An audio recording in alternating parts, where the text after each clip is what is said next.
Hey, Pappy, you want to help me put up that trellis, that cattle panel trellis?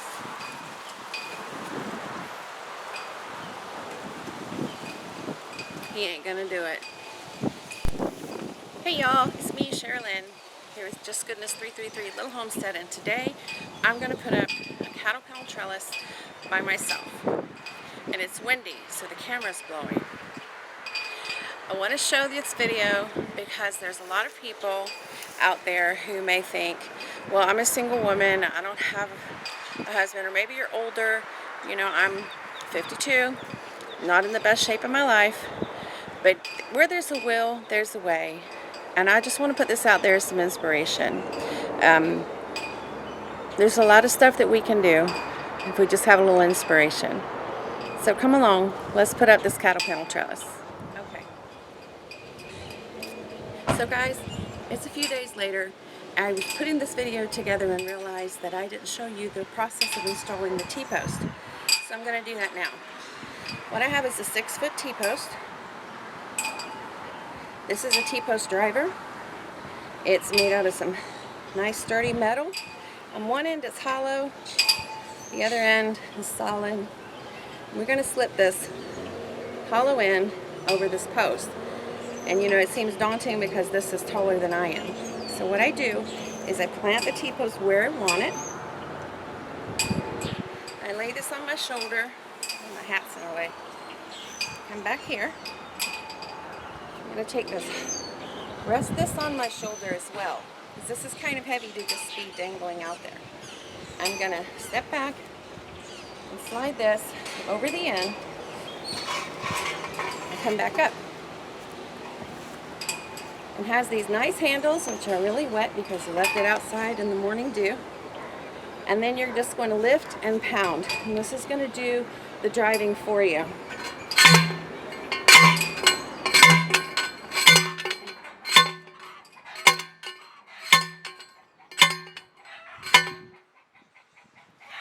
I'm not going to drive this all the way in the ground because this is just a demonstration.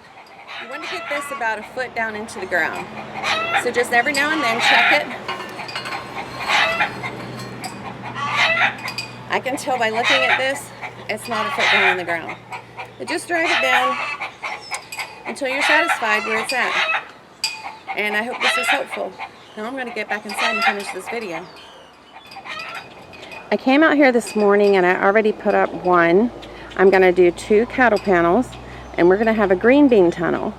And I put this up this morning. See, I'm over here against the fence, so I just wanted to check my method, make sure I didn't look all crazy and wrestling with the cattle panel, the first one. So I'm going to set you guys down and bring you along, and let's put up that second panel.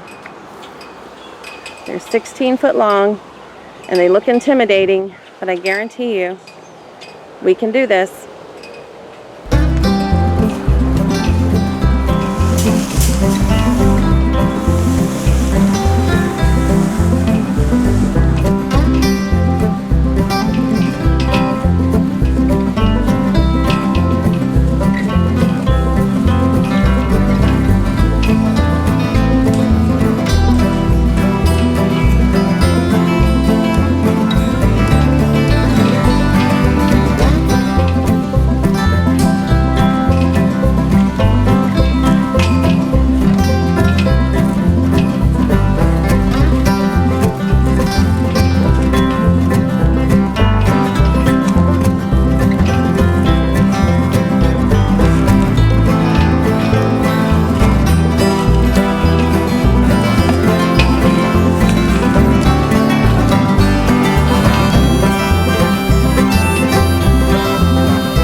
That wasn't very hard.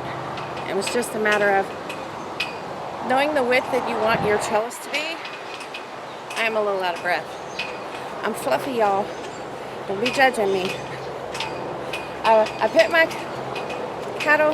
my T-post panels the width that I wanted them, and then I just used these as leverage. I brought one side in, you saw that, and folded the other side in. When I got them both in, I could lift and push from the other side. Now that they're in, I'm going to attach them with some zip ties. I'm also going to attach them to each other for added stability. I've only used one T-post per side of one cattle panel. I'm going to come over here before I tie them to the T-post. I'm going to tie them to each other. I'm going to start at the bottom and come all the way around the top, and that's going to ensure that when I tie it to the T-post, it's in the perfect position. And I am just using some zip ties. You want a pretty strong one. Don't get the tiny cheap ones. These are not super heavy duty or anything. I just got these from Harbor Freight, and they're not super heavy duty, but they're nice and long, and they're heavy duty enough. So if you are interested in having something and leaving it in place for years, you may want to look for something that's UV resistant. But this was like $2 from Harbor Freight.